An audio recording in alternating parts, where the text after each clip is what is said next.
Oke ya. Oke, Ya, Bu. selanjutnya dari kelompok 5 dipersilahkan. Mohon izin, apa suara saya terdengar? Iya, terdengar. Mohon izin untuk membuka presentasi. Assalamualaikum warahmatullahi wabarakatuh. Selamat malam semuanya. Yang terhormat Ibu Mutiara dan teman-teman mahasiswa, pada kesempatan kali ini izinkan kami dari kelompok 5 untuk memaparkan materi kedua mengenai perbedaan alat-alat analisis laporan keuangan. Sebelumnya, perkenalkan kelompok kami terdiri dari 12 anggota yang akan mempresentasikan slide-nya masing-masing. Anggota yang pertama ada saya sendiri, Nurfitria Anissa, kedua Kak Etika Rahmawati, Kak Nurhalis Firdausi, Kak Muhammad Ali Akbar, Kak Batara Kumara, Kak Fikri Hanafi, Kak Rosalia Denok, Kak Mira Rahmawati, Kak Hidayat Primadi, Kak Bella Putri Al-Aziz, Kak Gabriela Kunti Putri Utami, dan terakhir Kak William Ben Gunawan. Baik, tanpa berlama-lama, langsung saja kita ke slide pertama yang akan saya bawakan sendiri. Eh, Teman-teman, bayangkan sebuah perusahaan yang setiap tahunnya menyusun laporan keuangan setebal ratusan halaman, tapi angka-angka di dalamnya sudah cukup untuk mengetahui apakah perusahaan itu sehat atau tidak. Belum tentu kan? Nah, disinilah analisis laporan keuangan berperan. Dalam dunia bisnis modern yang berbasis data, laporan keuangan bukan sekedar kewajiban administrasi, tetapi sumber informasi strategis yang harus diolah dan dianalisis dengan tepat. Setiap tahun, perusahaan menyusun laporan keuangan seperti neraca, laba rugi, dan arus kas untuk mengetahui posisi dan hasil usahanya. Tapi, laporan itu hanya menyajikan data mentah, belum memberi makna atau kesimpulan. Agar data keuangan bisa memberi informasi yang berguna, maka perlu dilakukan analisis laporan keuangan. Selanjutnya, dengan analisis, kita bisa mengetahui kinerja perusahaan, apakah untung atau rugi, menilai kesehatan finansial, likuiditas, solvabilitas, efisiensi. Mohon maaf Kak, slide sebelumnya. Menentukan strategi bisnis dan investasi ke depan. Di era digital dan IT seperti sekarang, analisis ini menjadi semakin penting karena perusahaan menghasilkan data yang sangat besar dan kompleks. Dengan bantuan teknologi informasi, kita dapat melakukan analisis secara cepat, akurat, dan mendalam. Contoh penggunaan teknologi seperti software akuntansi, bisnis intelijen, dan analisis berbasis data besar. Slide selanjutnya. Mengapa? Slide selanjutnya, Kak. Mengapa analisis laporan keuangan penting di era digital? Di era digital, dunia bisnis berubah cepat dan penuh data. Karena itu, analisis laporan keuangan menjadi semakin penting dengan alasan yang pertama, volume data meningkat pesat. Setiap transaksi meninggalkan jejak digital, sehingga laporan keuangan jadi lebih detail dan kompleks. Analisis manual sudah tidak lagi efisien. Yang kedua, keputusan harus cepat dan berbasis data. Dunia bisnis kini sudah bergerak real time. Perusahaan perlu memahami kondisi keuangan dengan cepat untuk mengambil keputusan strategis. Yang ketiga, transparansi data, akuntabilitas publik meningkat. Investor, pemerintah, dan masyarakat menuntut data yang terbuka dan akurat. Analisis membantu memastikan laporan keuangan dapat dipercaya. Yang keempat, kompetisi global semakin ketat. Perusahaan yang mampu membaca data keuangannya lebih baik akan unggul dalam strategi bisnis. Slide selanjutnya, bagaimana teknologi membantu analisis laporan keuangan? Yang pertama, otomatisasi data dan pencatatan. Software akuntansi seperti Xero, MYOB, Accurate, atau QuickBooks bisa otomatis mencatat transaksi dan menyusun laporan keuangan, mengurangi kesalahan manual dan mempercepat proses. Yang kedua, analisis cepat dengan business intelligence. Tools seperti Microsoft Power BI, Tableau, dan Google Data Studio menampilkan laporan keuangan dalam bentuk dashboard interaktif, grafik, tren, rasio. Hasil analisis bisa dilihat real time. Yang, yang ketiga, kecerdasan buatan atau AI dan machine learning. AI mampu mendeteksi pola, tren, bahkan potensi kecurangan atau fraud dalam data keuangan. Dapat membantu prediksi keuangan berdasarkan data historis juga. Selanjutnya, big data dan cloud computing. Data keuangan disimpan di cloud, memungkinkan analisis kapan saja dan di mana saja. Big data memungkinkan penggabungan data keuangan dan non-keuangan, seperti perilaku konsumen untuk analisis lebih dalam. Blockchain. Teknologi blockchain menjamin keaslian dan keamanan data keuangan karena transaksi terekam secara permanen dan tidak bisa diubah. Selanjutnya, untuk slide kedua bisa dijelaskan oleh teman saya, Kak Etika. Baik, terima kasih Kak Deno. Selanjutnya adalah pengertian analisis laporan keuangan menurut ahli dan umum.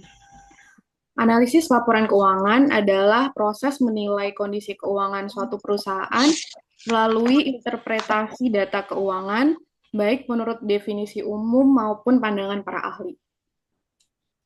Nah, untuk pengertian secara umum, analisis laporan keuangan adalah proses sistematis untuk mengevaluasi laporan keuangan perusahaan seperti neraca, laporan laba rugi, dan arus kas guna memahami kinerja, stabilitas, dan prospek keuangan perusahaan. Tujuannya adalah membantu pengambilan keputusan oleh manajemen, investor, kreditor, dan pihak eksternal lainnya. Selanjutnya adalah menurut para ahli. Yang pertama menurut V. Wiranta Sujarweni. Analisis laporan keuangan adalah proses mengidentifikasi hubungan dan tren antar komponen laporan keuangan untuk menilai posisi keuangan dan hasil operasi perusahaan. Selanjutnya menurut Dwi Prastowo. Penyataan bahwa analisis laporan keuangan adalah proses untuk mengidentifikasi kekuatan dan kelemahan keuangan perusahaan melalui interpretasi laporan keuangan secara sistematis. Selanjutnya, menurut Hutauruk, menjelaskan bahwa analisis laporan keuangan terdiri dari dua kata. Yang pertama, analisis yang berarti menguraikan suatu unit menjadi bagian-bagian kecil dan laporan keuangan yang mencakup neraca, laba rugi, dan arus kas. Maka analisis laporan keuangan berarti menguraikan pos-pos laporan keuangan menjadi unit informasi yang lebih kecil untuk dinilai lebih lanjut. Yang terakhir menurut Subramanyam, menekankan bahwa analisis laporan keuangan bertujuan untuk memahami kinerja masa lalu dan memproyeksikan kinerja masa depan perusahaan melalui evaluasi dan keuangan historis. Baik, untuk selanjutnya akan dijelaskan oleh rekan saya, Kak Nurhalis Firdausi. Baik, terima kasih Kakak Etika. Selanjutnya, saya akan menjelaskan tentang tujuan analisis laporan keuangan. Jadi ada sekitar 6 tujuan analisis laporan keuangan. Yang pertama adalah untuk menilai kinerja dan kondisi keuangan perusahaan. Analisis laporan keuangan digunakan untuk menilai seberapa baik perusahaan menjalankan kegiatan operasionalnya dalam menghasilkan laba dan mengelola sumber daya. Dari hasil analisis, dapat diketahui apakah perusahaan mengalami peningkatan atau penurunan kinerja dari waktu ke waktu. Kemudian tujuan yang kedua adalah menilai kekuatan dan kelemahan perusahaan. Melalui analisis, dapat diketahui bagian mana dari struktur keuangan perusahaan yang kuat dan mana yang lemah. Informasi ini penting untuk membantu manajemen memperbaiki aspek yang kurang efisien. Selanjutnya tujuan yang ketiga adalah membantu pengambilan keputusan ekonomi. Analisis laporan keuangan menjadi dasar bagi berbagai pihak seperti manajemen, investor, dan kreditur dalam mengambil keputusan. Investor menggunakan hasil analisis untuk menilai kelayakan investasi, sedangkan manajemen menggunakannya untuk perencanaan strategi. Tujuan analisis laporan keuangan yang selanjutnya adalah menilai likuiditas, solvabilitas, dan profitabilitas. Likuiditas atau kemampuan perusahaan memenuhi kewajiban jangka pendek. Solvabilitas yaitu kemampuan membayar kewajiban jangka panjang. Dan profitabilitas adalah kemampuan menghasilkan keuntungan. Analisis terhadap ketiga aspek ini memberikan gambaran menyeluruh mengenai kesehatan keuangan perusahaan. Selanjutnya adalah menganalisis perkembangan dari waktu ke waktu.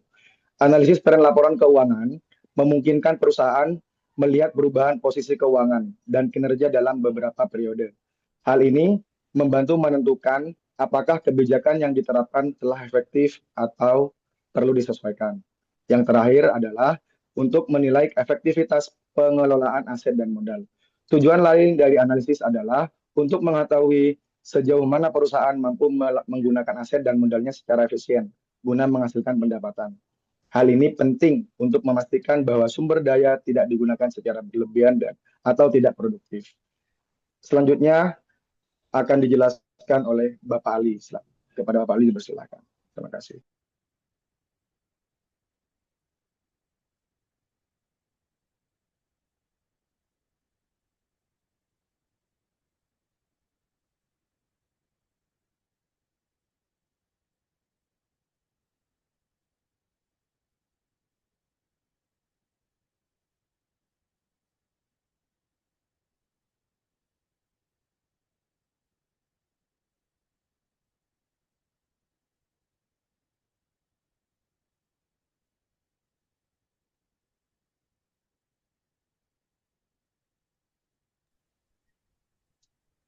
Ya, izin, apakah suara saya terdengar?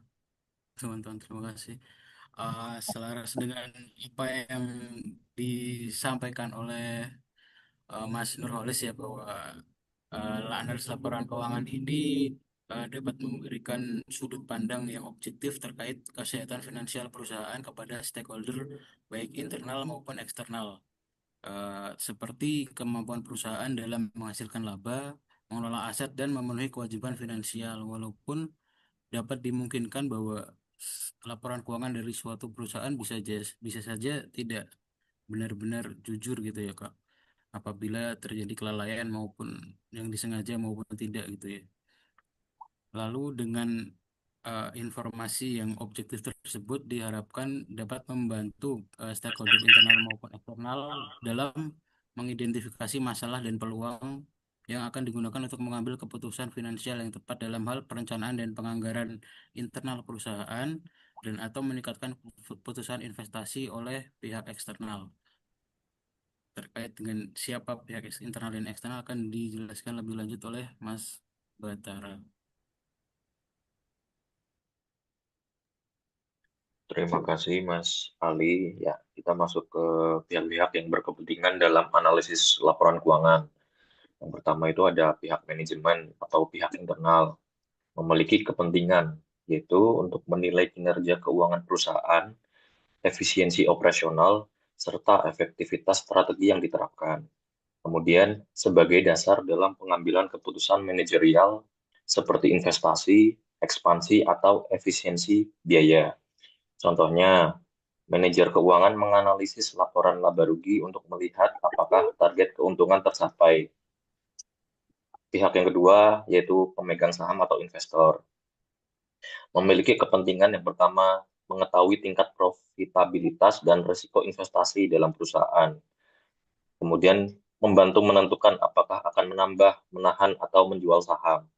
Contohnya yaitu investor menganalisis rasio laba per saham atau EPS dan return on equity atau ROE. Slide selanjutnya, Kak. Kemudian ada pihak kreditor atau pemberi pinjaman atau bank atau lembaga keuangan. Kepentingannya yaitu untuk menilai kemampuan perusahaan melunasi utang tepat waktu. Terus ada juga menganalisis likuiditas dan solvabilitas perusahaan. Contohnya yaitu bank memeriksa rasio lansar atau current ratio sebelum menyetujui pinjaman.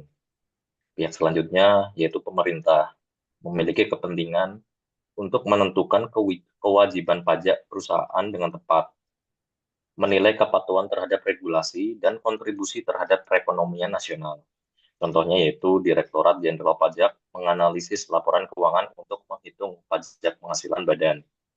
Selanjutnya ada karyawan, juga memiliki kepentingan untuk mengetahui stabilitas dan kesehatan keuangan perusahaan yang berpengaruh pada gaji, bonus, dan keamanan kerja. Contohnya yaitu serikat pekerja melihat laporan laba rugi sebagai dasar negosiasi kenaikan gaji. Selanjutnya ada pihak pelanggan atau customer, memiliki kepentingan untuk memastikan perusahaan mampu memenuhi kontrak jangka panjang dan tetap beroperasi secara berkelanjutan. Contohnya yaitu pelanggan besar menganalisis laporan keuangan pemasok utama sebelum menandatangani kontrak kerja sama jangka panjang. Next slide, Kak. Kemudian ada supplier, memiliki kepentingan menilai kemampuan perusahaan membayar utang dagang tepat waktu. Contohnya itu supplier melihat laporan arus kas sebelum memberikan fasilitas kredit dagang. Kemudian ada pihak masyarakat atau lembaga publik memiliki kepentingan untuk menilai tanggung jawab sosial dan kontribusi perusahaan terhadap lingkungan dan masyarakat sekitar. Contohnya yaitu lembaga lingkungan hidup meninjau laporan keberlanjutan atau sustainability report perusahaan. Sekian, terima kasih. Untuk slide selanjutnya bisa dilanjutkan rekan saya, yaitu Mas Fikri. Baik, terima kasih Mas Batara. Mohon izin. Langkah-langkah analisis laporan keuangan. Yang pertama ada memahami latar belakang data keuangan, yaitu yang seperti mencari tahu konteks perusahaan, seperti model bisnis, sistem penjualan, produk yang dijual, dan lain-lain.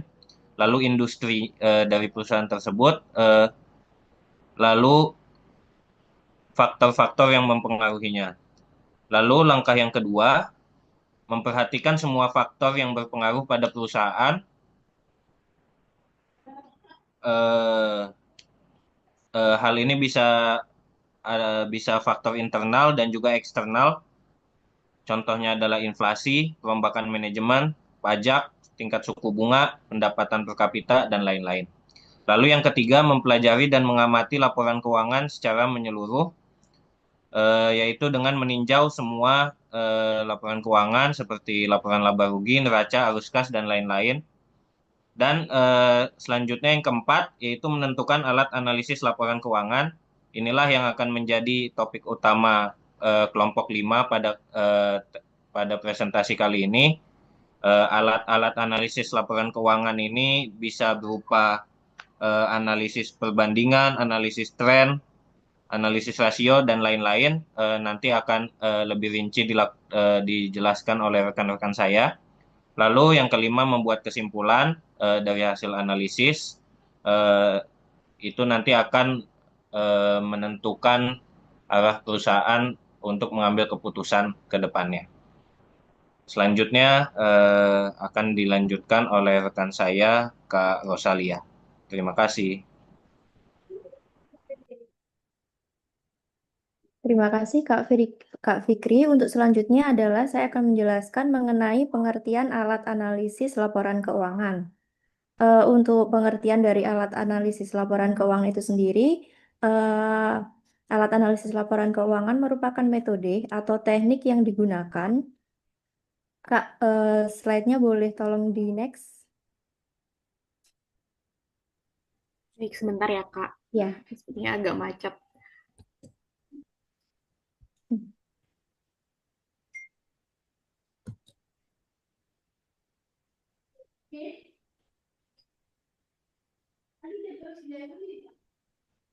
Oke, izin saya ulangi. Untuk pengertian alat analisis laporan keuangan itu sendiri, alat analisis laporan keuangan adalah metode atau teknik yang digunakan untuk menganalisis dan memahami laporan keuangan suatu perusahaan. Alat analisis laporan keuangan menunjukkan tren, kekuatan risiko, serta pertumbuhan kinerja perusahaan yang tersaji pada laporan keuangan.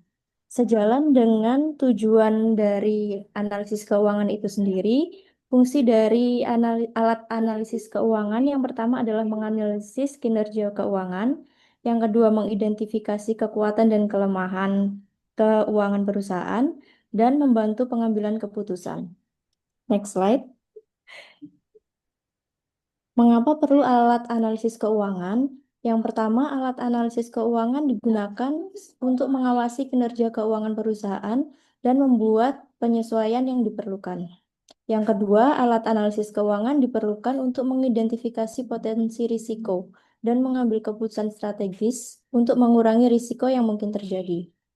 Yang ketiga, alat analisis keuangan digunakan sebagai alat transparansi keuangan yang membangun kepercayaan stakeholders. Yang keempat, alat analisis keuangan membantu perencanaan strategis yang tepat bagi perusahaan berdasarkan kinerja keuangan.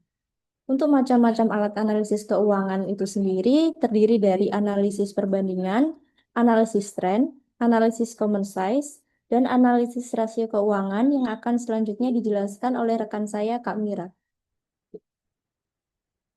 Silahkan, Kak Mira. Baik, terima kasih ke Rosalia. Selanjutnya adalah analisis perbandingan atau comparative analysis. Analisis perbandingan adalah teknik analisis laporan keuangan yang dilakukan dengan cara menyajikan laporan keuangan secara horizontal dan membandingkan satu dengan yang lain, di mana data ini menunjukkan informasi keuangan atau data lainnya baik dalam rupiah, unit, persentase, atau perbandingan dalam bentuk angka, perbandingan, dan rasio. Analisis perbandingan melibatkan perbandingan laporan laba rugi, neraca, dan laporan arus kas dari periode yang berbeda. Hal ini dilakukan untuk mengidentifikasi tren, pola, dan perubahan. Analisis perbandingan juga dapat digunakan margin laba bersih dan laba atas aset. Selanjutnya, Kak. Nah, sorry, Kak. Bisa di next.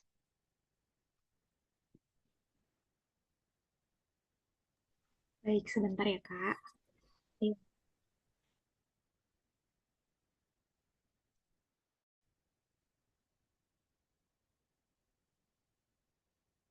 Oke. Tujuan dan manfaat penyusunan analisis perbandingan terhadap investor dan pelaku usaha.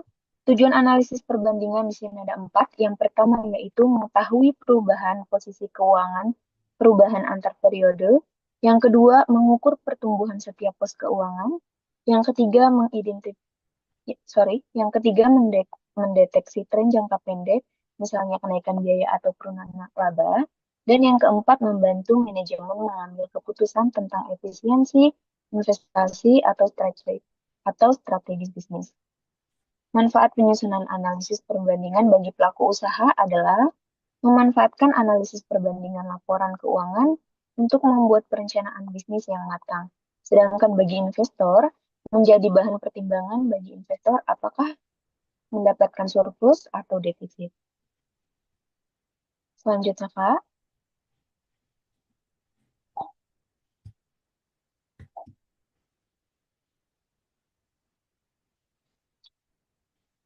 Selanjutnya, kita masuk ke dalam metode. Terdapat 2 metode analisis perbandingan, yakni metode horizontal dan vertikal. Metode horizontal ini digunakan untuk membandingkan laporan keuangan beberapa periode dari satu perusahaan. Hasil metode ini bersifat dinamis karena dapat menunjukkan kecenderungan kenaikan dan penurunan pos-pos dalam laporan keuangan perusahaan selama beberapa periode. Sedangkan metode vertikal digunakan untuk membandingkan satu pos dengan pos-pos lainnya pada satu periode tertentu. Hasil analisis akan bersifat statis, performa perusahaan pada satu periode tanpa diketahui perkembangannya. Lanjut, Kak.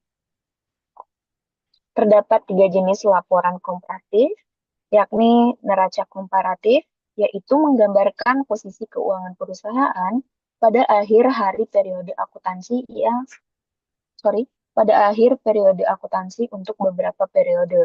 Lalu ada laporan laba rugi komparatif, di mana menunjukkan status operasi dan laba bersih perusahaan selama beberapa tahun akuntansi. Dan yang terakhir ada laporan arus kas komparatif, di mana menggambarkan pergerakan kas dan sumber-sumbernya seperti aktivitas operasi, investasi, dan keuangan selama beberapa periode.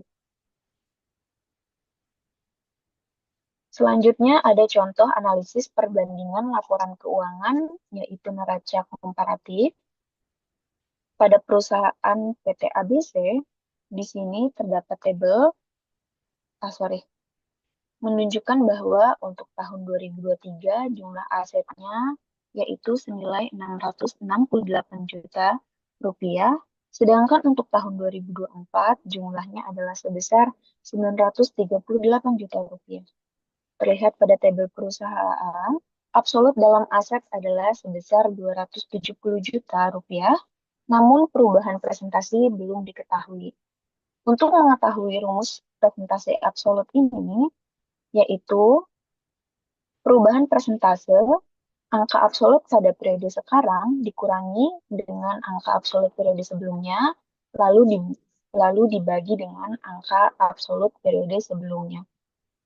Jika dihitung pada tabel berikut, perubahan absolut yang sekarang senilai 938 juta rupiah, lalu dikurangi pada periode sebelumnya yaitu 668 juta rupiah, dan dibagi dengan 668 juta rupiah, maka menghasilkan perubahan absolutnya sebesar 40%. Hal ini menunjukkan bahwa perusahaan ABC mengalami peningkatan aset sebesar 40% pada tahun berjalan dibandingkan tahun sebelumnya. Pada slide berikutnya akan dilanjutkan oleh teman rekan saya yaitu Kabela, Kak Hidayat. Baik, selamat malam. Ya, selamat malam. Selamat malam teman-teman sekalian. Selamat malam Bu Mutiara. Izin melanjutkan presentasi. Selanjutnya adalah analisis tren. Analisis tren sendiri adalah suatu analisis yang dilakukan dengan menggunakan data-data masa lalu perusahaan untuk tujuan komparasi dengan menilai kecenderungan angka-angka rasio tertentu. Dapat diperoleh gambaran apakah rasio-rasio tersebut cenderung naik, turun, atau relatif konstan. Tujuan penggunaan analisis tren sendiri yang pertama yaitu melihat perkembangan kinerja keuangan perusahaan dari waktu ke waktu. Biasanya selama beberapa periode, misalnya 3-5 tahun. Yang kedua, mengetahui arah perubahan dari pos-pos tertentu dalam laporan keuangan seperti pendapatan,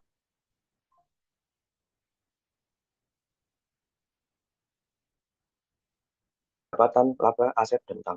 Rumus cara melakukan perhitungan analisis tren yang pertama yaitu kita perlu menentukan tahun dasar dulu, dan setiap pos dalam laporan keuangan yang dijadikan tahun dasar diberikan indeks sebesar 100%. Yang kedua yaitu melakukan perhitungan presentase tren tahun-tahun selanjutnya. Yang ketiga, melakukan analisis dan interpretasi untuk pengambilan keputusan mengenai hal-hal yang harus dilakukan atas tren tersebut. Langsung masuk ke contohnya. Next. Okay. Contohnya di sini kita sedang menganalisis pos-pos dalam laporan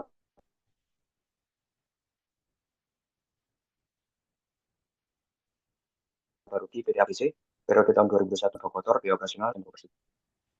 Di tahun 2021 penjualan sebesar 5 juta, harga pokok penjualan 3 juta, laba kotor 2 juta, biaya operasional 1,2 juta, laba bersihnya 800.000. Tahun 2022 penjualan 5,5 juta, HPP 3,2 juta, laba kotor 2,3 juta, biaya operasional 1,4 juta, laba bersihnya 900.000. Tahun 2023 penjualan naik juga 6,2 juta, HPP 3,7 juta, laba kotor 2,5 juta, biaya operasional 1,450 juta, laba bersihnya 1.050.000. Dan setelah itu kita tentukan dulu tahun dasar di sini yaitu 2021, dan kita berikan nilai indeks sebesar 100% keseluruhan.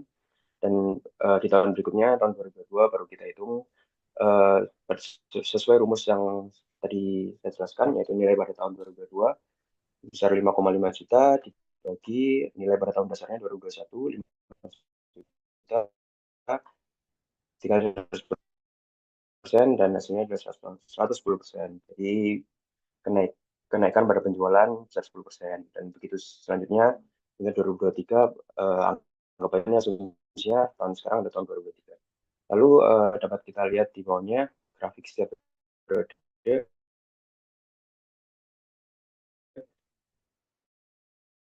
Mungkin jika grafik batang yang tampil di grafik kiri itu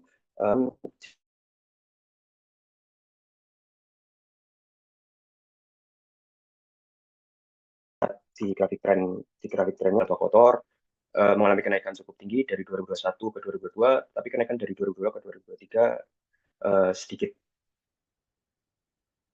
Bisa kita interpretasi dan analisis pada next slide.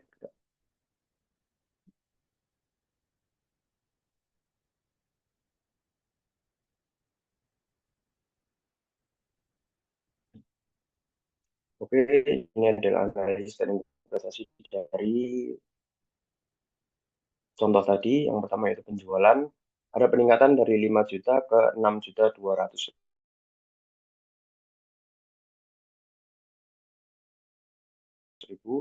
menandakan kenaikannya sebesar oleh peningkatan volume penjualan, perluasan pasar, atau strategi pemasaran yang efektif. Selanjutnya ada harga pokok penjualan (HPP) yang meningkat dari tahun 2021 sebesar 3 juta ke 2023 sebesar 3,7 juta. Kenaikannya sebesar 23% dalam 2 tahun. Nah, kenaikan HPP ini hampir sebanding dengan pertumbuhan penjualan. Penjualannya naik 24%, HPP naik 23%. Jadi tandanya biaya produksi relatif cukup stabil terhadap pendapatan. Tidak ada efisiensi maupun pemborosan. Selanjutnya di laba kotor meningkat dari 2 juta ke 2.500.000. Terdapat kenaikan sebesar 25% dalam 2 tahun. Jadi laba kotor naik sedikit lebih tinggi dari penjualan, yang menunjukkan perusahaan itu mulai meningkatkan margin laba kotor. Mungkin karena harga jual naik cepat daripada biaya produksi. Selanjutnya, Kak.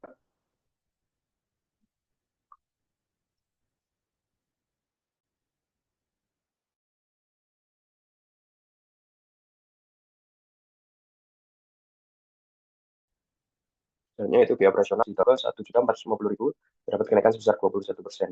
Nah, biaya operasional ini walaupun naik, tapi pertumbuhannya itu lebih lambat daripada penjualan. Jadi tetap ada efisiensi dalam pengendalian biaya operasional. Mungkin administrasi dan pemasaran bisa lebih ditekan. Dan yang terakhir yaitu laba bersih. Laba bersih meningkat cukup tajam, ya dari 800.000 ke 1.050.000. Kenaikannya sebesar 31% dalam 2 tahun. Nah, ini menandakan perusahaan itu semakin menguntungkan. Dengan ringkasan akhir, kita ambil kesimpulan mungkin dari analisis hingga tahun 2023 menunjukkan PT ABC itu pada tren pertumbuhan yang positif dan efisien. Pertumbuhan pendapatan konsisten, biaya produksi dan operasional terkendali, laba bersih meningkat lebih tinggi daripada penjualan. Jadi kinerja keuangan PT ABC dari tahun 2021 sampai 2023 ini sangat sehat, perusahaan berhasil tumbuh semakin efisien dan semakin menguntungkan. Sekian dari analisis tren. Selanjutnya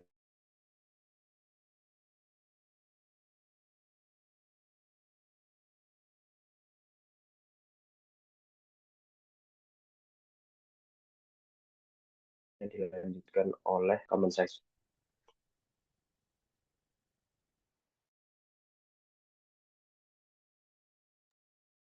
Baik, apakah suara saya terdengar? Oke.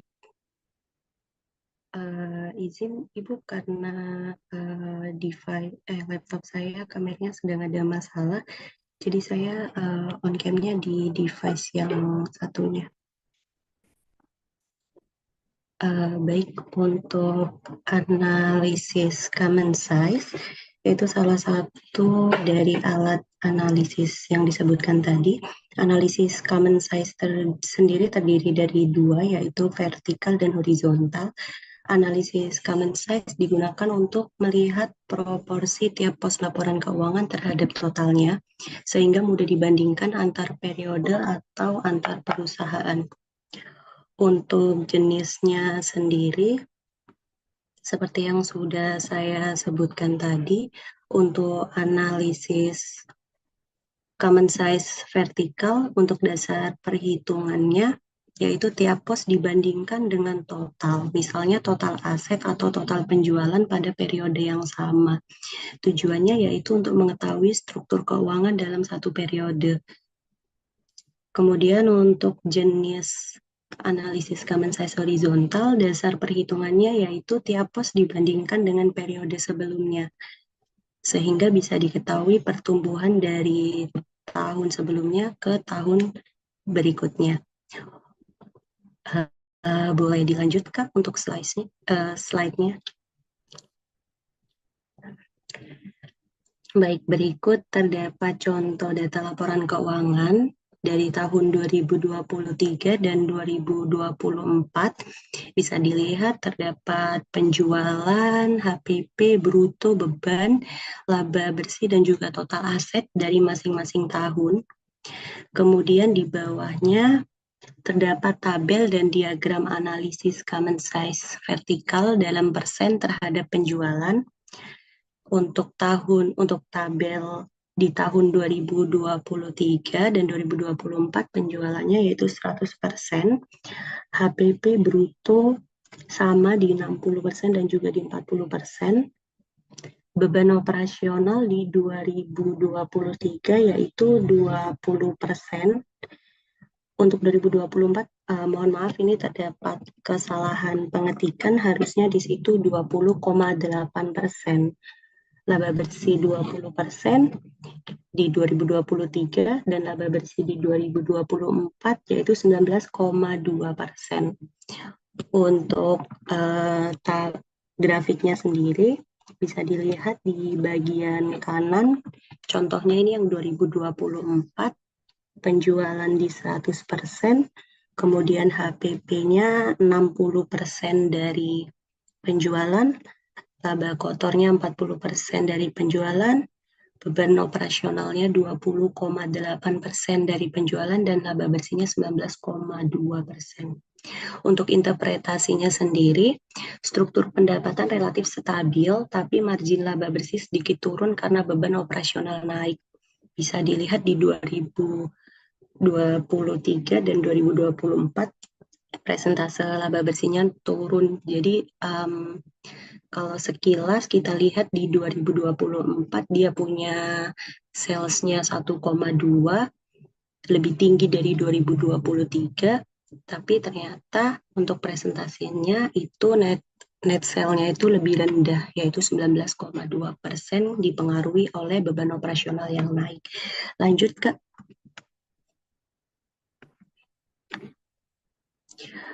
Baik, kemudian selanjutnya yaitu analisis common size horizontal, perubahan dari tahun ke tahun. Untuk datanya masih sama dalam tabel, sehingga terlihat perubahannya. Penjualannya naik 20%, HPP 20%, bruto 20%, beban operasional 25%, dan laba bersihnya naiknya 15%. Untuk diagramnya sendiri bisa dilihat pada gambar. Untuk interpretasinya semua pos naik, tapi pertumbuhan laba bersih lebih kecil karena beban operasional naik lebih cepat. Jadi ini selaras dengan slide yang sebelumnya bahwa laba bersihnya memang turun. Jadi untuk perubahannya juga laba bersihnya naiknya paling kecil yaitu 15%. Lanjut ke slide berikutnya, Kak. Nah, ini ringkasan tabel dari 2 slide sebelumnya. Kemudian kalau kita pakai pivot, jadinya seperti ini. Untuk software akuntansi sendiri sebenarnya ada beberapa. Ada Zahir juga tadi. Dan kalau misalnya kita mau pakai pivot, akan muncul seperti ini. Untuk beban operasional di 2024 yaitu 20,8%, HPP 60%, laba bersih 19,2%, laba kotor 40% dari penjualan. Bisa dilanjutkan? Baik, sedikit pemaparan dari slide 10. Selanjutnya akan dilanjutkan oleh teman saya, Kunti, kepada Gabriela Putri Utami, kami persilakan.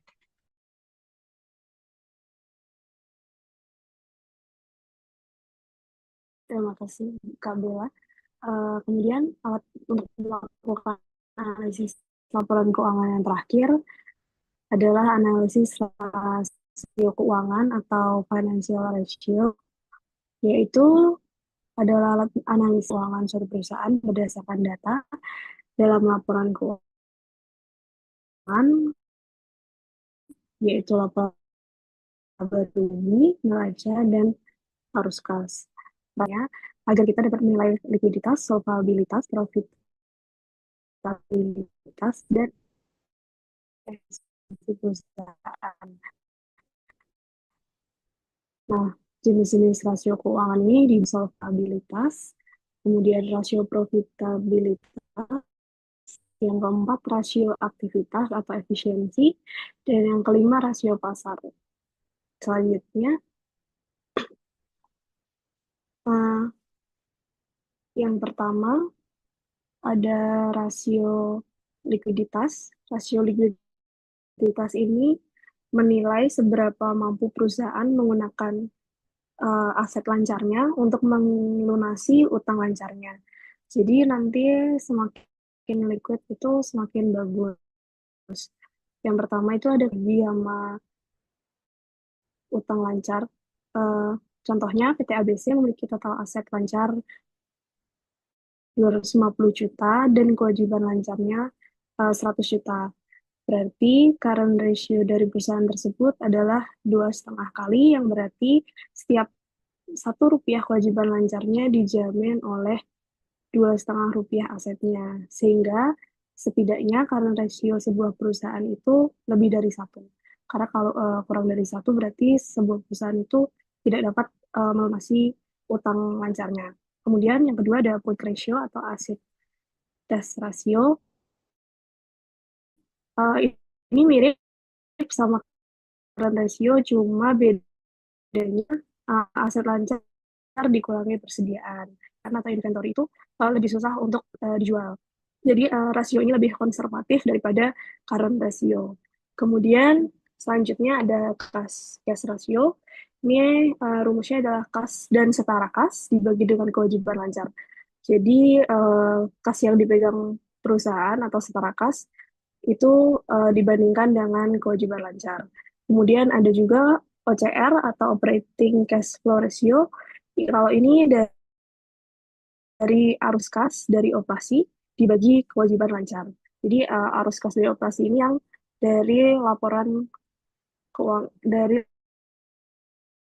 laporan cash flow sebuah perusahaan.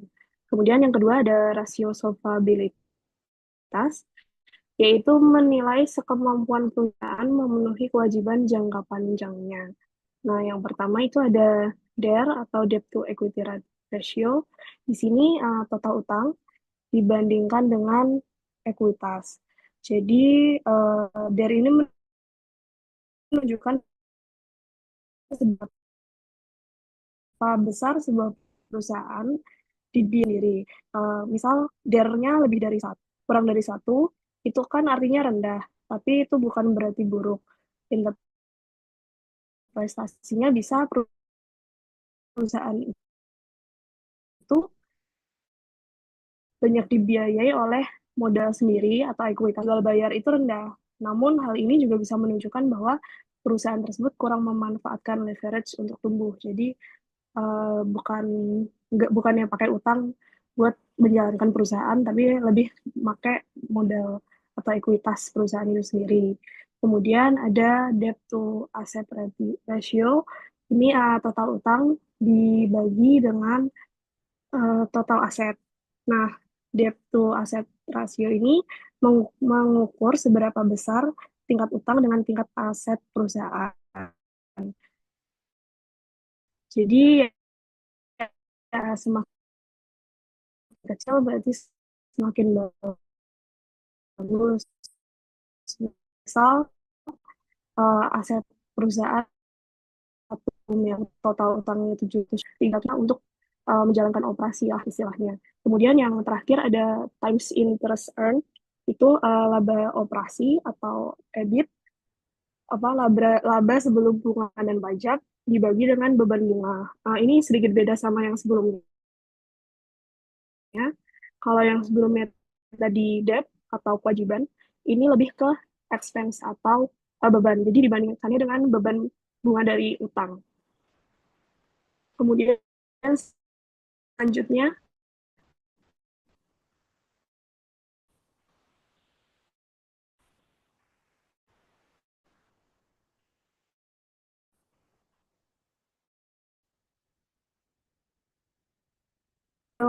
profitabilitas. Di sini mengukur seberapa efektif perusahaan dalam menghasilkan laba. Jadi semakin tinggi tentu semakin baik kinerja perusahaan.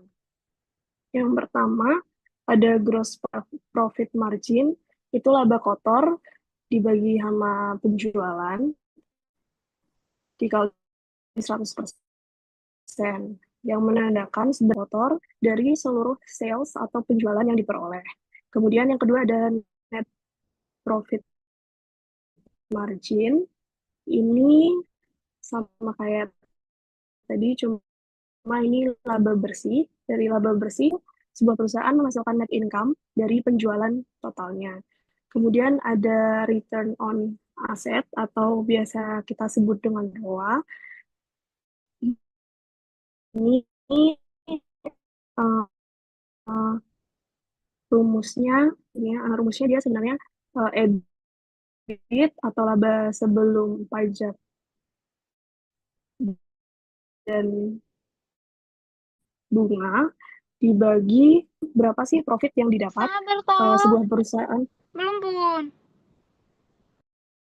Sebuah perusahaan untuk mohon maaf, berapa sih sebuah perusahaan menghasilkan profit? Return on equity atau ROE, ini rumusnya juga tipe sepertinya. Seharusnya itu laba bersih per ekuitas, yang mengartikan dari modal yang kita setorkan, itu berapa sih return yang akan kita dapat. Jadi berapa sih laba bersih yang kita dapatkan dari seluruh ekuitas kita. Kemudian yang keempat, ada rasio aktivitas. Mungkin selanjutnya.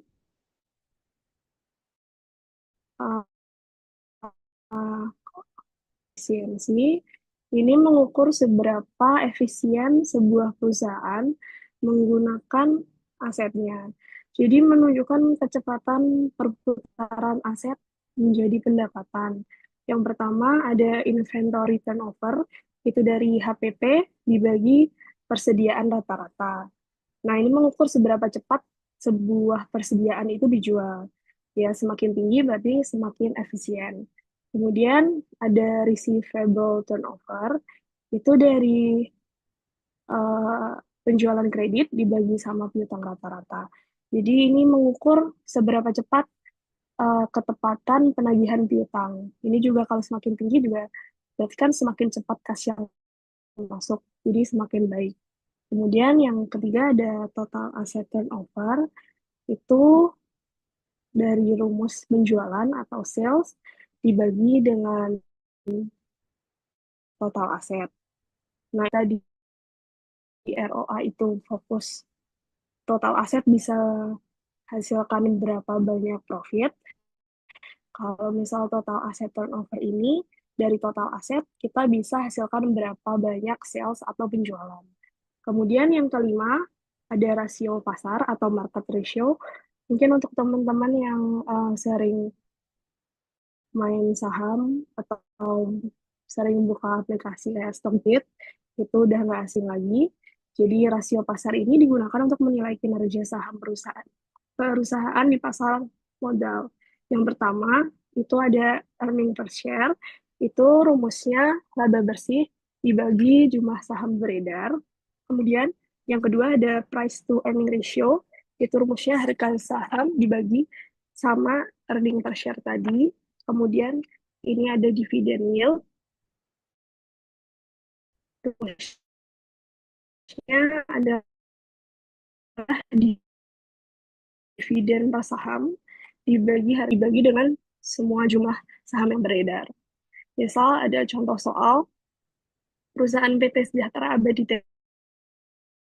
Tbk memiliki keuangan sebagai berikut.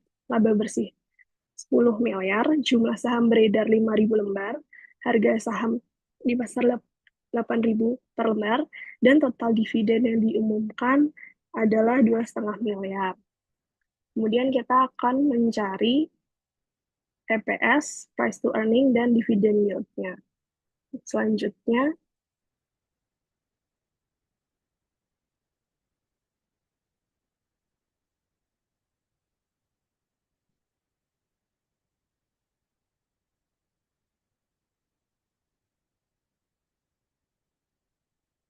selanjutnya, earning per share-nya tadi, berarti dari 10 miliar dibagi 5.000 lembar saham beredar, yang mengartikan setiap saham menghasilkan laba sebesar Rp2.000. Kemudian untuk price to earning ratio tadi, dari 8.000 dibagi dari EPS-nya, itu ada 4. Nah, dua saham itu mahal atau murah atau wajar. Jadi untuk mungkin beberapa saham yang kita kenal seperti BBCA atau BBRI, itu bisa di atas 10 untuk price to earning ratio-nya, dan itu termasuk mahal karena mereka bisa jadi udah punya nama atau memang memiliki reputasi perusahaan yang bagus. Kemudian ada dividen per share. Dividen per share ini untuk mencari dividen yield tadi, dividen per share tadi dari 2,5 miliarnya. Nah, kemudian untuk mencari dividen yield tadi, dividen per share dibagi dengan harga saham yang di pasar. Nah, berarti dividen yield-nya PT Sejahtera tadi itu sebesar 6,25% dari harga saham, yang berarti kan untung. Nah, untuk dari saya cukup, kemudian materi selanjutnya akan dilanjutkan oleh Kak William. Silakan Kak William. Baik, terima kasih Kak Gabriela. Oke, teman-teman, Ibu, dari saya bukan materi ya, tapi ini lebih ke recap atau summary apa yang sudah kita pelajari bersama. Jadi kalau boleh saya rangkum secara singkat, ada banyak sekali alat-alat analisis laporan keuangan. Dan mungkin di sini definisi alat itu bukan cuma softwarenya apa, tetapi analisis apa yang kita lakukan, seperti itu. Mulai dari analisis perbandingan atau komparatif, kemudian ada juga analisis tren, analisis common size, dan analisis rasio keuangan. Mereka semua punya peruntukan yang berbeda, tetapi apakah kita perlu menganalisis semuanya? Jawabannya tidak, teman-teman. Kita bisa memposisikan dahulu, kita menganalisis sebagai apa atau sebagai siapa. Semisal kita investor, mungkin ketika kita melakukan screening saham, pasti kita akan melihat rasio-rasio keuangannya dulu nih, sebelum nanti kita pelajari lebih dalam, mulai dari analisis trennya, kemudian common size, dan sebagainya. Tetapi mungkin berbeda dengan misalkan kreditur atau misalkan bank yang akan melihat tren perusahaan terlebih dahulu, apakah cenderung menghasilkan cash flow operating yang positif dan sebagainya. Jadi di sini untuk software sebenarnya apapun bisa kita gunakan, mulai dari Excel untuk perhitungan sederhana ataupun Power BI dan Tableau untuk visualisasi. Next, boleh dilanjut. Dan pada akhirnya analisis keuangan ini sebenarnya punya tujuan-tujuan dasar yang kita tautkan kembali ke definisi laporan keuangan, yang mana akan membantu kita untuk memahami kondisi dan kinerja perusahaan, kemudian menilai aspek-aspek operasional perusahaan seperti likuiditas, solvabilitas, efisiensi, dan profitabilitas. Dan akan membantu juga bagi semua stakeholder yang terkait dengan perusahaan, entah itu manajemen, internal, investor, kreditor, dan pemerintah. Dan semuanya itu akan menggunakan langkah yang sama, mulai dari pengumpulan data, analisis, dan interpretasi.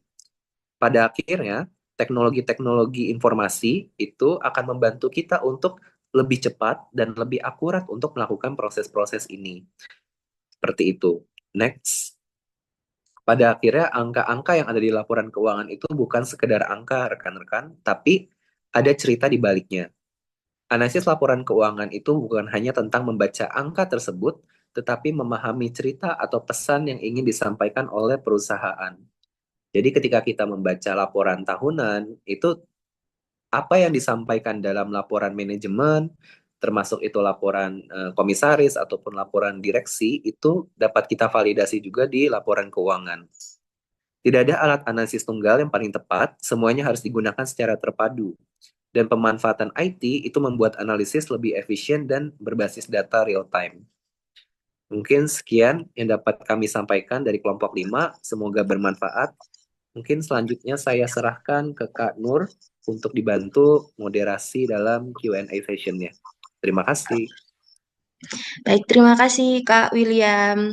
Terima kasih juga teman-teman kelompok 5 atas presentasinya.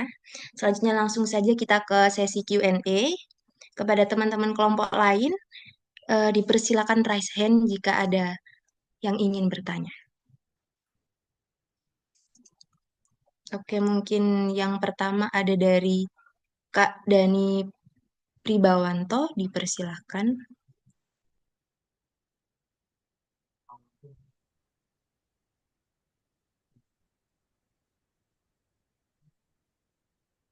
Pertanyaan saya tadi analisis tadi, kan kita miliki kan ada terus apabila kita bilang perusahaan. Permisi, Kak Dani. Permisi, Mohon Kak maaf, Dani. Maaf, suaranya kurang jelas, Kak. Halo? Iya, suaranya di kami agak menggema, Kak.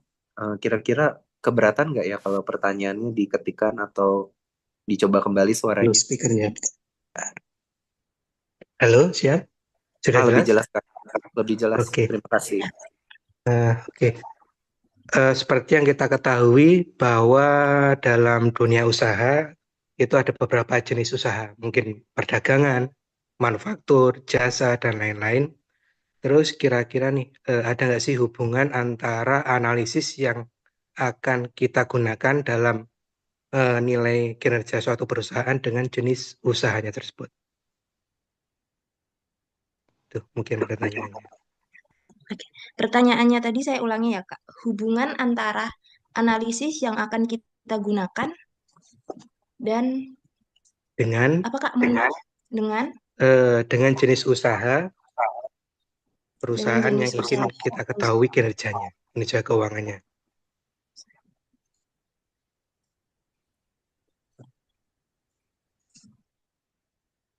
Baik, pertanyaannya? Itu Kak, adakah hubungannya antara itu? Jadi misalnya nih kan jenis usaha itu kan banyak, ada perdagangan, mungkin manufaktur, ada jasa dan lain-lain. Dengan melihat analisis yang sangat banyak itu, apakah jenis usaha itu menjadi salah satu titik pokok untuk kita menentukan bahwa analisis ini loh yang lebih cocok, misalnya untuk perdagangan, analisis untuk perbandingan, misalnya dan lain sebagainya seperti itu. Baik, untuk pertanyaannya mungkin kita simpan dulu. Mungkin 2 pertanyaan baru kita jawab ya, Kak ya.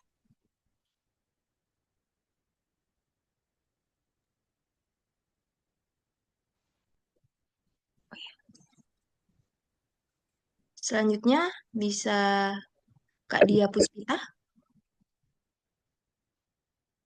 Silakan pertanyaan.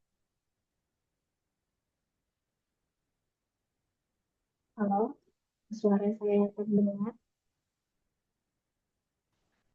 Terdengar, Kak? Baik, kepada rekan-rekan kelompok 5, saya ingin bertanya dari beberapa alat analisis laporan keuangan yang sudah dijelaskan tadi. Nah, kira-kira menurut kalian ini yang paling sulit diterapkan itu yang mana dan kenapa itu sulit diterapkan? Baik, pertanyaannya analisis mana yang paling sulit diterapkan dan kenapa ya, Kak ya? Betul, Kak. Makasih ya, Kak. Baik, untuk teman-teman dari kelompok 5, apakah ada yang siap menjawab?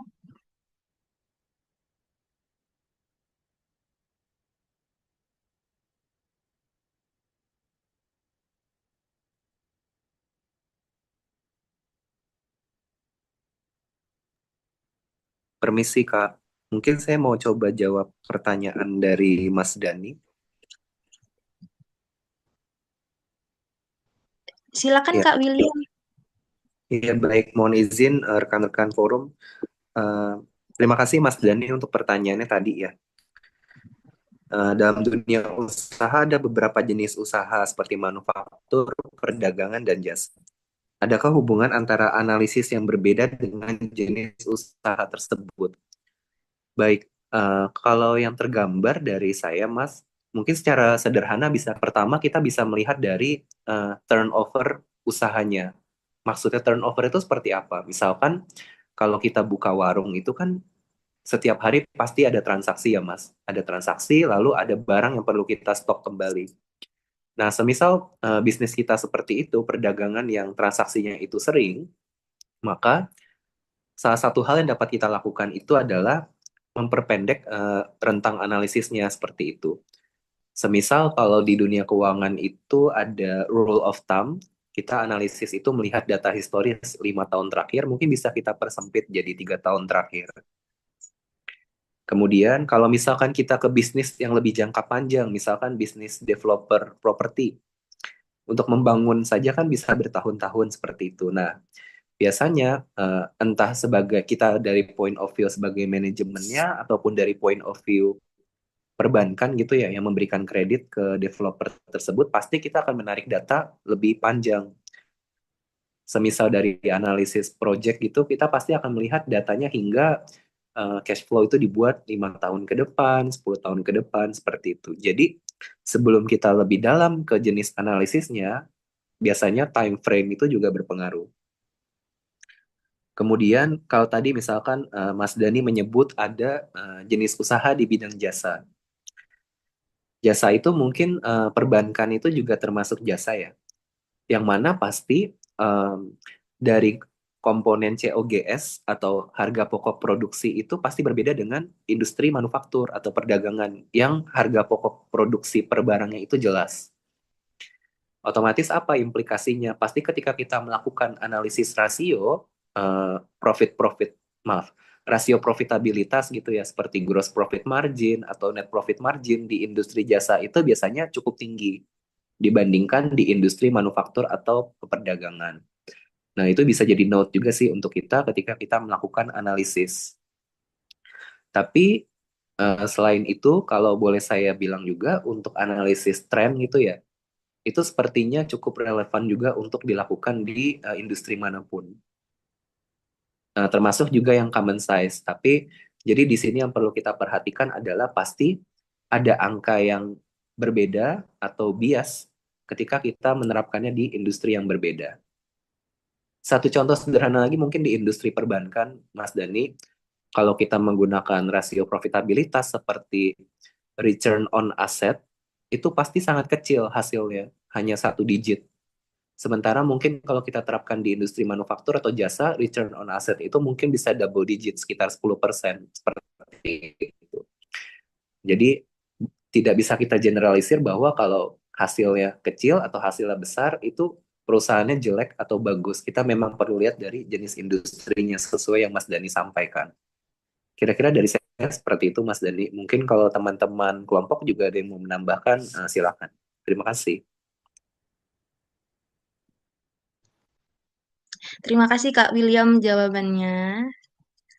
Mungkin nanti Bu Mutiara kalau ada kekurangan bisa melengkapi. Untuk selanjutnya, pertanyaan dari Kak Dia Puspita. Baik, Nur, mungkin saya akan mencoba untuk menjawab pertanyaan dari Kak Dia Puspita. Silakan Kak.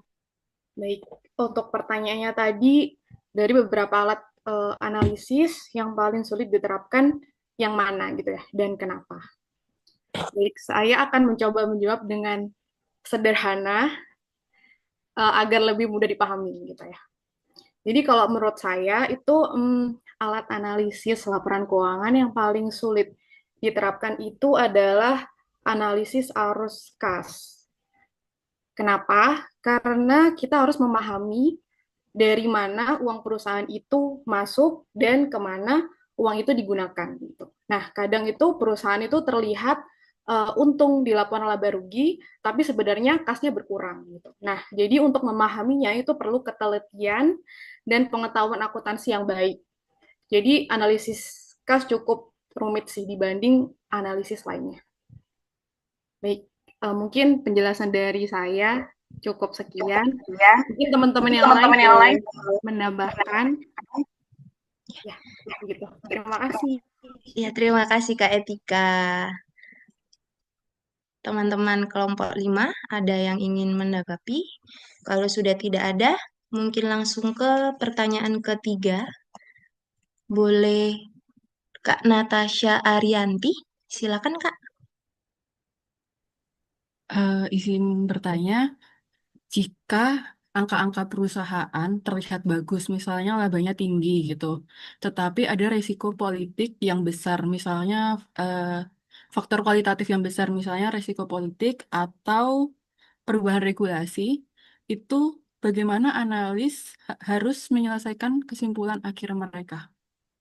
Di langkah-langkah tadi ada kesimpulan kan ya? Baik Kak, terima kasih pertanyaannya. Kami simpan dulu. Untuk pertanyaan selanjutnya, boleh dari Kak Adam.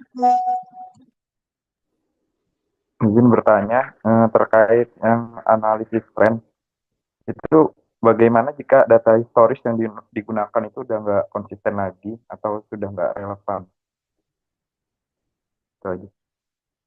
Bagaimana jika data historis sudah tidak relevan ya? Historisnya sudah nggak relevan lagi kalau yang terkait analisis tren. Analisis tren.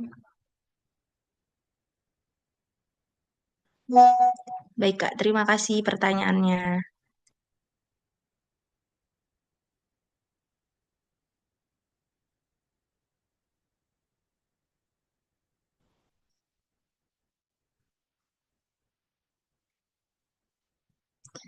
Baik, mungkin teman-teman dari kelompok 5 ada yang ingin menjawab.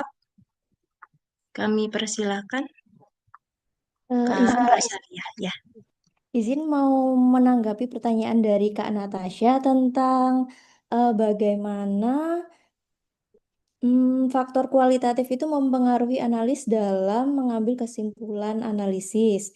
Jadi, seperti yang telah disampaikan oleh Kak Ben tadi ya, kalau misalnya dalam analisis keuangan itu kita menyimpulkan bagaimana perusahaan itu bekerja, keuangan perusahaan itu bekerja melalui angka. Nah, apakah faktor-faktor seperti politik, ekonomis, sosial, dan teknologi lingkungan itu berpengaruh? Dan bagaimana analisis menggabungkan pengaruh itu dalam mengambil keputusan?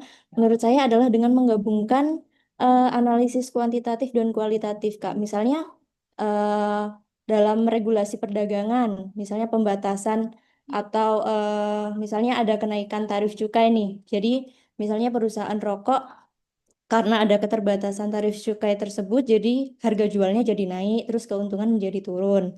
Nah, seperti itu. Jadi kayak analisis kualitatifnya menjadi keuntungan akan turun seperti itu. Jadi sebagai seorang analis kita harus menggabungkan bagaimana pengaruh kualitatif itu berpengaruh pada analisis kuantitatif seperti itu. Terima kasih. Terima kasih jawabannya Kak Rosalia. Boleh izin nambahkan sedikit? Boleh Kak. Iya, Silakan. izin nambahkan sedikit ya untuk pertanyaan Kak Natasha. Tadi udah dijawab oleh Kak Rosalia, betul sekali. Tapi mungkin karena tadi Kak Natasha mentionnya sebagai analis ya, saya pernah dengar satu pendekatan menarik Kak. Jadi semisal kita analis di sini terkait dengan investasi seperti itu ya. Jadi resiko politik itu bisa kita masukkan ke dalam perhitungan CAPM atau Capital Asset Pricing Model. Di mana kan komponen CAPM itu ada risk free rate ya atau return yang bebas resiko. Lalu ditambahkan juga dengan beta sahamnya atau beta instrumennya lalu dikalikan seperti itu. Nah, bisa juga ke dalam perhitungan tersebut ditambahkan country risk premiumnya. Country risk premium itu apa? Jadi resiko-resiko terkait politik itu nanti bisa ditambahkan oleh analis sehingga logikanya kita memperbesar ekspektasi return yang kita harapkan gitu. Nah, dampaknya apa? Jadi ketika kita mengambil investasi tersebut di sebuah negara spesifik, seakan-akan risk to reward ratio jadi lebih kecil. Jadi kita bisa lebih konservatif dalam mempertimbangkan hasil analisis kita, apakah kita akan ambil investasinya atau tidak, seperti itu. Jadi tidak hanya terbatas di laporan keuangan ya, tapi nanti ada juga pertimbangan-pertimbangan tambahannya tadi. Seperti itu. Terima kasih. Terima kasih Kak William. Selanjutnya dari pertanyaan keempat dari Kak Adam. Rizky, mungkin dari kelompok 5 ada yang mau menjawab teman-teman? Izin, saya mau coba menjawab terkait pertanyaan yang menyangkut analisis tren tadi. Pertanyaannya,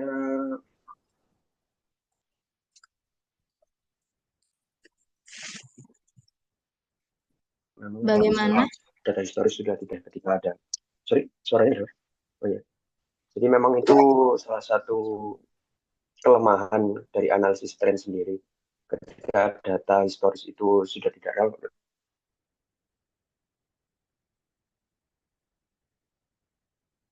relevan, misalkan di perusahaan terjadi sesuatu fraud gitu, akhirnya kan data-datanya tidak bisa jadi perbandingan ya.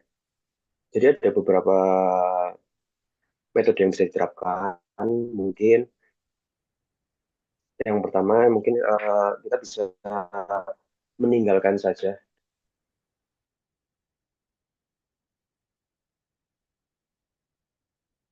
tahun itu, misalkan kita persingkat dari 2021 ini kita potong aja data dasarnya tidak dibutuhkan. Jadi atau memang kita bisa melompat juga sih. Misalkan di COVID itu 2019, jadi mungkin kita anggap aja dari 2017 masih normal, 2018 masih normal, 2019, 2020 kita bisa sebagai gambaran saja, bisa dialihkan juga, diganti langsung loncat ke 2021 gitu. Nah, tapi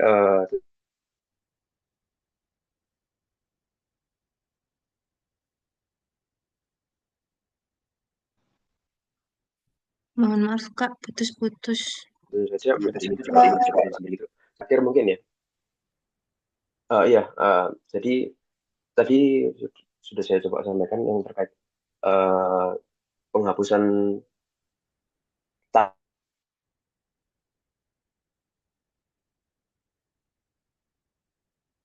tahun yang terjadi anomali itu ya. Jadi digabungkan juga dengan analisis lain, termasuk analisis keuangan, mungkin analisis perbandingan antar periode gitu.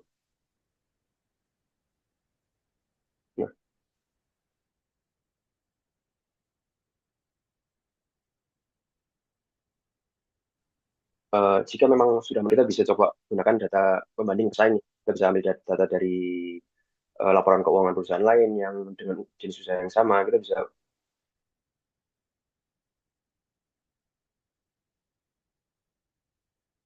bandingkan tren-tren penjualan di sektor data historisnya udah nggak relevan. Contohnya mungkin bisa dengan kesimpulannya mungkin bisa dengan tidak menggunakan tahun yang terjadi anomali itu, kita bisa perpendek jangka waktunya.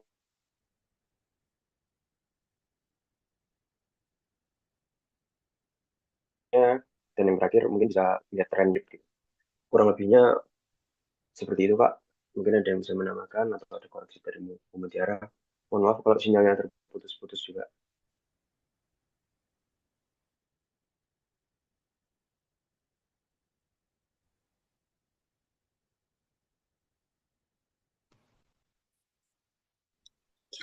Terima kasih Kak Hidayat. Jadi intinya untuk tahun-tahun yang anomali, tahun tersebut bisa tidak dipakai ya. Iya, kurang lebih seperti itu bisa tidak digunakan. Oke. Selanjutnya, ya terima kasih Kak Hidayat. Selanjutnya Kita bisa langsung ke menganalisis tren tersebut dari 5 tahun jadi 4 tahun aja.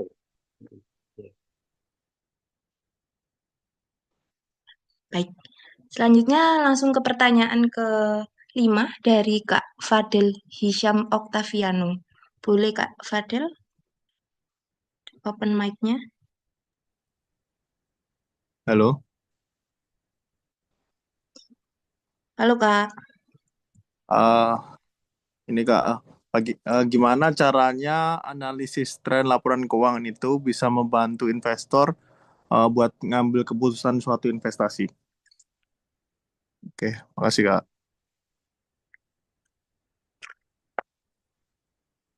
Baik, terima kasih pertanyaannya. Kita tahan dulu. Selanjutnya ada Kak Muhammad Rizal Wahyudi. Silakan Kak pertanyaannya. Ya, terima kasih Mbak atas kesempatannya. Eh, apakah suara saya terdengar ya, Mbak? Terdengar jelas. Tadi kan dalam analisis laporan keuangan berbasis IT tadi kan di awal banget itu disebut ada penggunaan software accounting, cloud accounting. Semua tujuannya itu tentu untuk agar lebih efektif, efisien lah, lebih cepat gitu. Nah, tapi kan pasti penggunaan software-software tersebut itu pasti akan menimbulkan risiko seperti cyber security risk, biasanya bisa phishing, bisa malware, terus habis itu sistem failure, misalnya kayak downtime, crash gitu. Nah, jadi atau mungkin sekedar human error kayak inputnya error di input gitu di pertama. Nah, itu apakah apa yang bisa dilakukan sama suatu perusahaan untuk meminimalisir resiko yang mungkin terjadi tersebut? Karena kan biasanya kalau penggunaan software atau aplikasi gitu kan pasti pakai pihak ketiga ya, pakai vendor atau providernya gitu, sehingga perusahaan juga nggak terlalu tergantung sama vendor atau providernya. Terima kasih. Baik, sama-sama. Karena selanjutnya karena tinggal satu yang raise hand, mungkin langsung saja kita kumpulkan 3 pertanyaan terakhir untuk Kak I Gede Adrian. Boleh Kak? Baik, terima kasih. Apakah suara saya terdengar? Terdengar Kak. Oke, sebelumnya, jadi pertanyaannya tadi kan dijelaskan bahwa ALK itu berguna untuk sejumlah pihak ya, mulai dari investor, kreditur, hingga pemerintah, seperti kayak Direktorat Jenderal Pajak, KSE, dan juga OJK. Nah, pertanyaan saya itu, bila mana saya adalah seorang kreditur, baik itu capital venture atau BPR, apa metode analisis yang perlu saya pakai, dan rasio apa yang perlu saya perhatikan, dan bagaimana cara saya tahu bahwa perusahaan tersebut itu legit dan bukan perusahaan palsu yang cuma mau cari pinjaman terus kabur, nah gitu aja. Terima kasih. Sama-sama.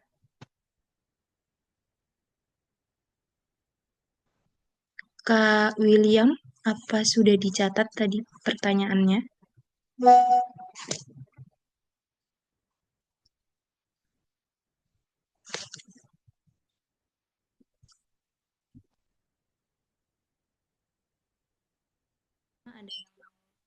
Selanjutnya mungkin teman-teman dari kelompok 5 mungkin ada yang mau menanggapi.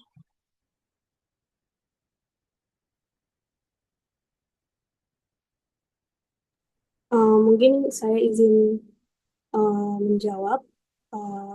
Izin Bu kalau misal ada kesalahan dari saya. Kalau misal kalau misalnya kakak sebagai kreditur, sepertinya langkah baiknya menggunakan analisis rasio keuangan atau financial ratio. Nah, tergantung utangnya itu yang jangka panjang atau yang jangka pendek. Kalau yang jangka panjang bisa pakai yang rasio likuiditas. Kalau yang jangka pendek bisa pakai rasio yang solvabilitas. Yang jangka panjang maksud saya. Nah, nanti Mas sendiri bisa menilai dari tahun ke tahun perusahaan saya, misal dari 2023, 2024 itu current ratio-nya berapa, quick ratio-nya berapa, atau DER-nya berapa, debt to asset ratio-nya berapa, atau times interest earn-nya berapa, itu kan bisa dihitung sendiri. Misal DER-nya itu saya kan itu semakin besar, semakin kecil kan semakin bagus. Kemudian juga kayak debt to asset ratio perusahaan saya semakin kecil itu kan juga semakin bagus. Bisa dilihat dari tahun ke tahun. Kalau misalnya dari tahun ke tahun memang selalu kecil, selalu di bawah 1, jadi risiko gagal bayarnya rendah. Mas berarti bisa tuh jadi kreditur di perusahaan saya, misal, oh berarti risiko gagal bayar di perusahaan saya ini kecil dibandingkan mungkin perusahaan lain yang misal DER-nya atau debt to asset ratio-nya tinggi, lebih tinggi dari saya. Menurut saya gitu sih.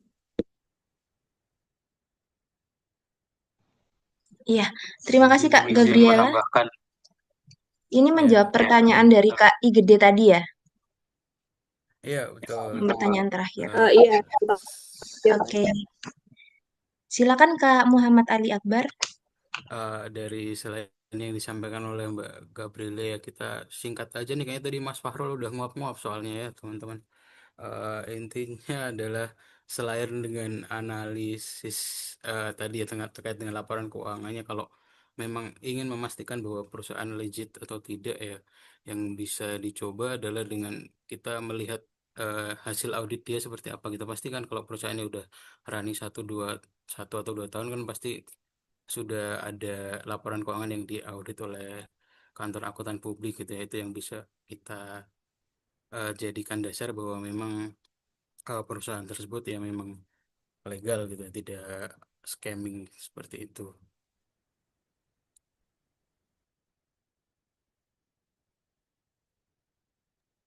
Ya, Mas Egede, kalau saya nambahin ya, untuk perusahaan-perusahaan yang memang kita nilainya itu beneran atau enggak gitu ya.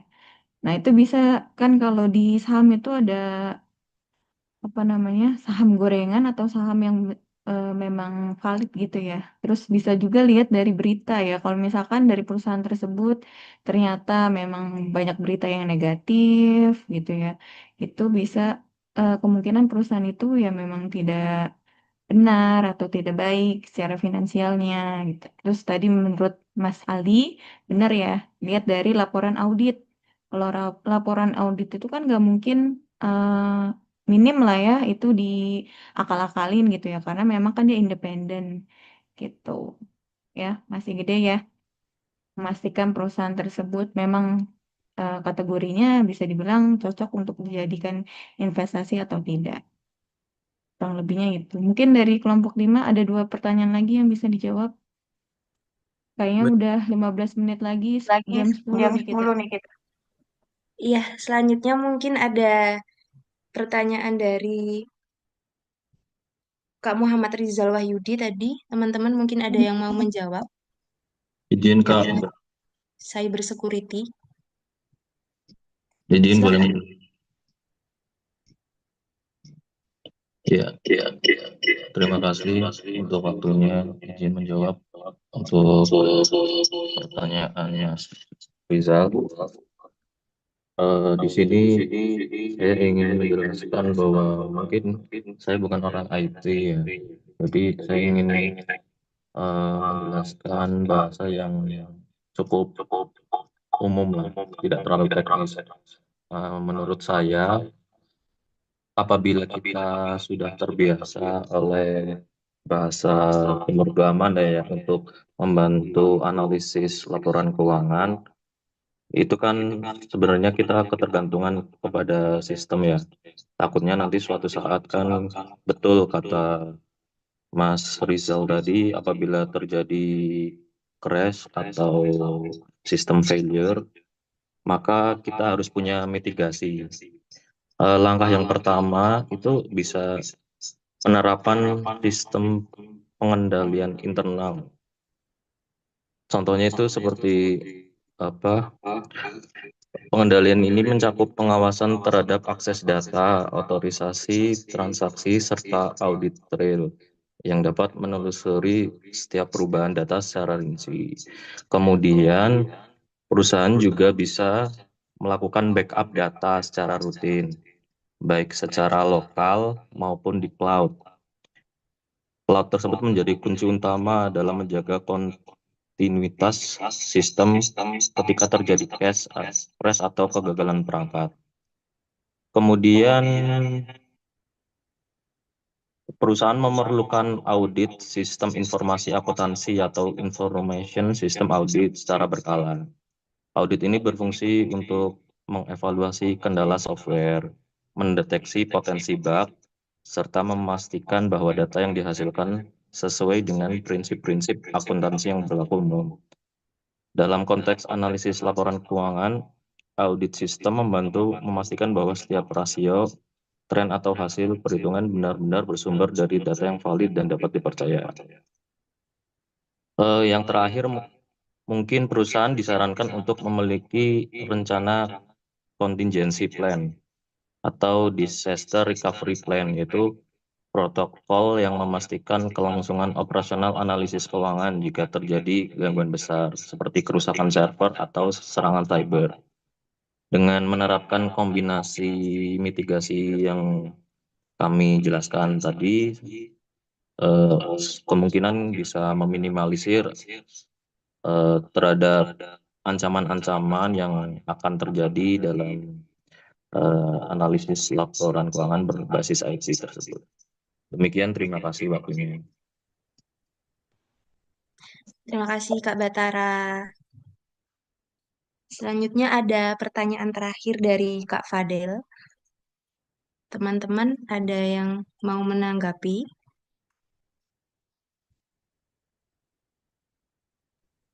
Izin Ibu dan teman-teman, saya boleh izin mau membantu menjawab. Cuman mohon maaf untuk kamera saya sedang ada masalah, jadi mohon izin untuk off cam. Tadi ada satu pertanyaan, bagaimana alat analisis laporan keuangan membantu investor mengambil keputusan. Kalau saya tidak salah, tadi yang mengajukan pertanyaannya Kak Fadel. Izin jawab Kak Fadel. Sebenarnya kan tadi sesuai yang dipaparkan oleh teman-teman kelompok 5, ada beberapa alat analisis untuk menganalisis keuangannya. Untuk kalau misalnya mau yang paling mudah aja untuk kita bisa tahu, itu mungkin menurut saya bisa pakai tren analisis ya, analisis tren yang dari tahun ke tahun. Sama kayak kalau kita mau beli saham atau reksadana dan lain-lain, kita pasti lihat tuh dia apakah grafiknya dari bulan ke bulan naik atau turun. Nah, kalau misalnya mau jangka panjang juga dari tahun ke tahun, apakah dia naik atau turun. Kalau misalnya dia turun, sudah bisa dipastikan ya kita akan mau ngambil investasi itu atau enggak. Tapi kalau misalnya dia naik, nah kita bisa pertimbangkan. Terus kalau misalnya mau cari tahu lebih jauh lagi, di bagian analisis rasio keuangan, seperti yang sudah disampaikan oleh Kak Gabriela tadi, ada beberapa mungkin yang paling mudah digunakan menurut saya rasio profitabilitas. Karena dari situ kita sebagai calon investor bisa mengukur seberapa efektif perusahaan menghasilkan laba. Seperti itu. Jadi dari beberapa alat tersebut bisa dipilih aja, nggak harus semuanya, mana yang paling cocok dengan jenis investasinya. Seperti itu. Kalau ada teman-teman dari kelompok 5 yang lain mau membantu menjawab, monggo.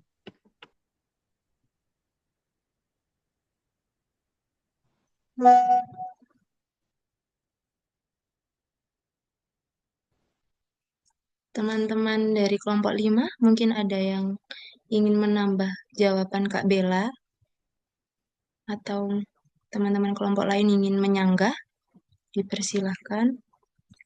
Izin sedikit menambahin aja jawaban Kak Bella tadi. Kalau ini pandangan pribadi saya teman-teman, tapi laporan keuangan itu sebenarnya hanya jadi bahan dasarnya aja nih. Bahan dasar ketika kita mau memutuskan berinvestasi di instrumen apa atau di perusahaan apa. Tapi nanti masih ada step selanjutnya, yaitu valuasi instrumennya atau valuasi harga sahamnya seperti itu.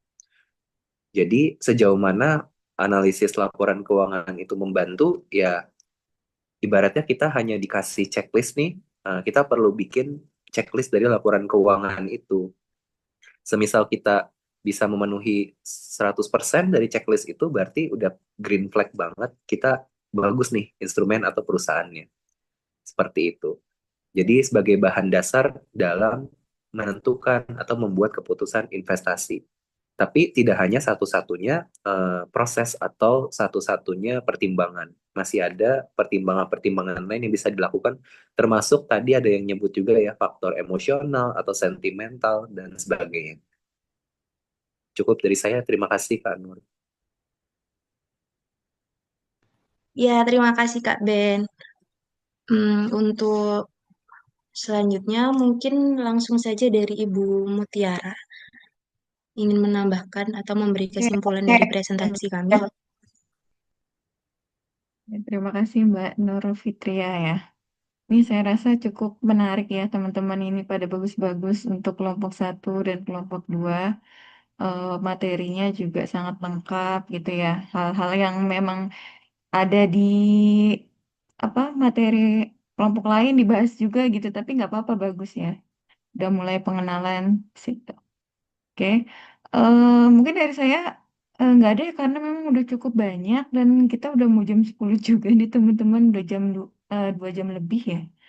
Mungkin tepuk tangan dulu nih untuk dua kelompok ini. Semoga kelompok-kelompok yang lain bisa lebih bagus lagi ya. Oke, saya sangat apresiat untuk kelompok hari ini. Semoga nanti untuk kelompok lain bisa sama baiknya, bahkan lebih bagus daripada kelompok ini ya. Oke, sesi terakhir kita foto dulu ya, dokumentasi ya. Nih Mas Fahrul ketawa-ketawa terus nih dari tadi nih sama Mas Robertus. Kenapa sih Mas? Izin Bu, bingung presentasinya udah dipresentasiin sama kelompok barusan Bu. Tadi sampai nguap-nguap ya. Dan nih sekarang udah bisa tidur nih Mas Fahrul nih. Mas Fahrul tinggalnya di mana? Solo Bu, izin. Di mana? Di Solo. Oh, di Solo. Di Solo kan sama ya kayak kita ya, Jakarta ya. Iya Bu, WIB. Oke ya, teman-teman ya. Foto ya. 1, 2, 3. Oke, slide kedua. 1, 2, 3. Slide ketiga. 1, 2, 3. Slide keempat. 1, 2, 3. Oke, teman-teman yang pada bertanya dan menjawab, saya kasih poin ya. Jadi, teman-teman yang menjawab nanti untuk tambahan dari nilai UTS ataupun tugasnya gitu. Jadi, jangan khawatir yang sudah bertanya dan menjawab ya. Oke, dari saya sekian untuk kelas hari ini. Ketemu lagi 2 minggu ke depan. Bye-bye. Terima kasih Bu. Terima Ya, kasih, Terima kasih. Bu. Terima kasih, Bu. Fahrul bisa langsung tidur Terima nih Mas. kasih, Bu. Terima kasih, Bu.